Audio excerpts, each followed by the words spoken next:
鼠肺虫病任机宣传。你知道花园里的阔鱼和蜗牛会藏在哪里吗？你知道如何清除它们吗？管理阔鱼和蜗牛不仅可以减少对园艺植物的破坏，还能降低感染鼠肺虫的风险。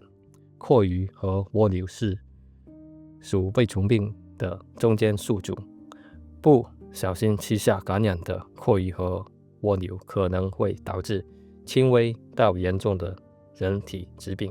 通过结合多种方法，你可以降低感染风险，并有效控制花园中的阔鱼和蜗牛。首先要认知，在夏威夷和太平洋群岛常见的阔鱼和蜗牛的形状、大小和颜色，特别要认识斑阔鱼，因为它们比其他种类更可能大量感染鼠肺虫病。成年斑阔鱼呈棕色，背上有一个显眼的黄色斑壳，并有一个分叉的尾巴。幼年的斑阔鱼体型很小。阔鱼和蜗牛的外观会因其生命周期的不同而变化，从软肉体到成体都有不同的形态，识别它们的所有阶段非常重要。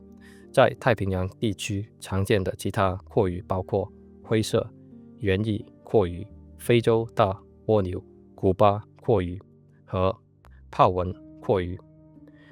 第二步，确认你花园中是否有阔鱼和蜗牛。它们更喜欢在花园的阴暗处或有良好庇护的和温度适合湿度的地方出现。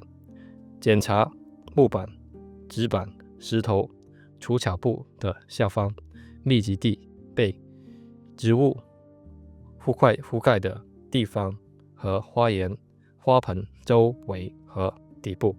树干周围的土壤、杂草丛生的区域也是它们喜欢藏身的地方。阔鱼和蜗牛喜欢潮湿黑暗的环境，并在夜间活动。夜晚或雨后寻找它们效果最好。还有哪些迹象表明花园有阔鱼和蜗牛呢？可以寻找粘液痕迹、被啃咬的叶子和幼苗，以及它们的排泄物。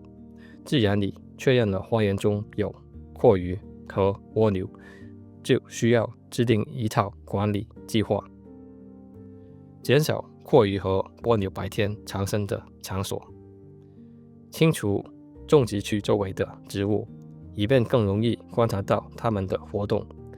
地面上的水管理也成为它们的藏身之处。记得把水管挂起来，防止阔鱼和蜗牛爬入其中。清除掉落或腐烂的水果、蔬菜，减少它们的食物来源。作为预防措施，建议在白天早些时候让水分能够蒸发，地面保持干燥。也可以考虑使用灌溉系统，将水直接输送到植物根部，而不是整个土壤表面。这样不仅节约用水，也减少阔鱼和蜗牛喜欢的潮湿环境。阔鱼和蜗牛也被宠物的食物吸引。如果宠物不小心吃到感染鼠肺虫的阔鱼，可能生病，建议在白天喂食。晚上不要在宠物碗里留下食物，你种植的植物种类和位置也会产生影响。蔬菜园应该远离容易吸引阔鱼和蜗牛的植物和环境，可以在花园周围铺设低矮地比植物或覆盖物，便于观察蜗牛和阔鱼的活动。也可以建造高床花园，更方便检测和处理害虫。了解了阔鱼和蜗牛的习性和栖息地后，我们再来看一些控制它们的方法。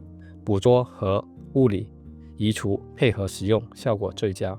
首先，可以人为制造潮湿黑暗的环境来引诱阔鱼和蜗牛。下午晚些时候在诱捕区域浇水，然后放置带有垫片的木板或潮湿的黑色塑料袋，这样可以有效诱捕它们。诱捕后，请戴上手套或使用夹子将它们清除，避免用手直接接触，并在处理后务必洗手，不要踩死或压碎它们。可以将它们放入带盖的管口容器中，放入1份盐、7份水的溶液，置于阳光下3到4天后，再丢弃至垃圾中。你还可以设置物理障碍，防止蛞蝓和蜗牛进入种植区。宽度至少为3到4英寸的铜带可以阻挡它们，但需要定期清洁，因为粘液会积累，降低铜的效果。市面上也有有机和无机的诱饵可以消灭蛞蝓和蜗牛。含有磷酸铁成分的诱饵对儿童和宠物来说更安全。在使用诱饵时，请务必阅读并遵守标签说明，确保人类和动物的安全。